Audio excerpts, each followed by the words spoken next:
Hello guys, and in today's video, we're going to be trying Restaurant Tycoon 3.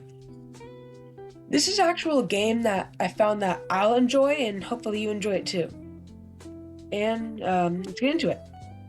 This isn't exactly the most fresh start since I've been playing the game for like 30 minutes, but I was trying to make sure it was good, so just checking on that. Anyways, I started just grinding some money, but I was unsure what I wanted to use it for until a bit later. I decided to use the money that I got to upgrade my chef. After watching my chef work a lot faster than they used to, I decided that getting employee upgrades should probably be a top priority for this video. After saving for a bit longer, I upgraded yet another employee to give him faster chopping, so he can chop things like tomatoes and onions faster, especially since onion rings was a pretty popular starter dish. I also noticed that my chefs were a lot faster at chopping than I was, which is a big improvement compared to the second game, which the chefs were like sloths. In this game, the waiters weren't quite buffed though, so I upgraded my waiter to level 3 a bit earlier, so she can carry 3 things at the same time. It is quite fun to see my shelf stocked completely full with food though, especially since I can just dish it out to everyone really fast, especially with the waiters also. I would soon regret collecting this tip jar because I zoned out and I did not mean to collect that money. And this is the realization. Sad tip jar aside, I decided to get back to doing some bit more grinding.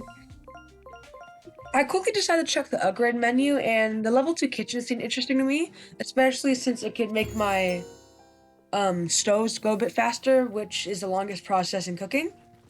And I realized how expensive these industrial stoves are, so I started to save up for them. And after a bit of grinding, I managed to get $1,000 so I can get the new stoves, which worked a lot better than the other ones.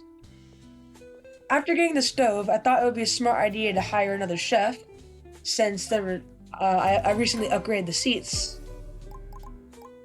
and I need to match all these orders. So get a bit more money to get the chefs.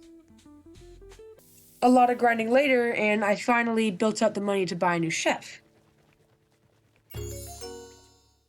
Something that also crossed my mind at this time is that if it's a one-time purchase to get a chef, is it slavery? After that, I decided to brush that off my mind and start saving up money to upgrade said chef. And I also admired my ever-growing tip jar. A fun part I really like about this game is that even with all the employees, if I still help the employees, it will reduce the time, and making the dishes in this game is quite addicting. It's also a lot faster than it was in the first game too, so that's a bonus. At this moment, I accidentally zoned out and just decided to hire a new waiter, even though they are quite useless until you get them to level 3 so they can hold 3 items at once. At that point, it just would have been more worth it to upgrade my already existing waiter. And I realized about right now, that was a dumb mistake. Something I did notice is this is my first birthday boy that came in here, and something special about these birthday guests is that they order birthday cake at the last order, which will give you a lot extra money. But the thing I was really rooting for was a VIP guest, since they can give you $200 as a tip for just giving them their food at a certain time. So that was something I was keeping out for, but birthday boys would be good for now.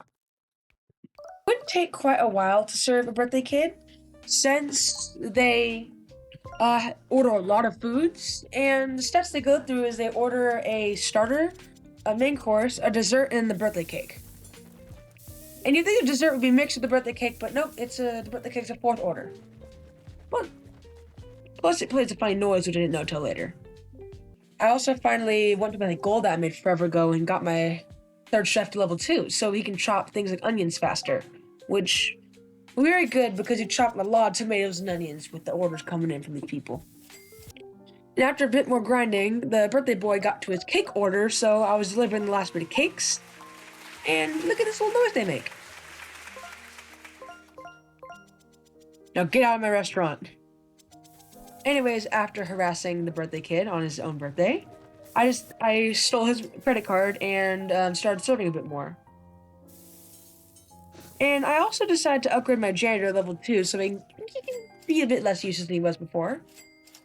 Anyways, guys, that'll be the it for this video, but I feel like in the next video, I want to do a different editing style because I thought I would be fond of the narrating editing style, but I realized CapCut, my editor, has a new recording software that will let me show my face in the camera, plus it's a lot better than the snipping tool. So I'm gonna try a different video format. If you like this style, please comment it, but if you want me to change it to the other one, which I'm more fond of, please comment that too if you want. Anyways, hopefully you enjoyed this video and have a good day.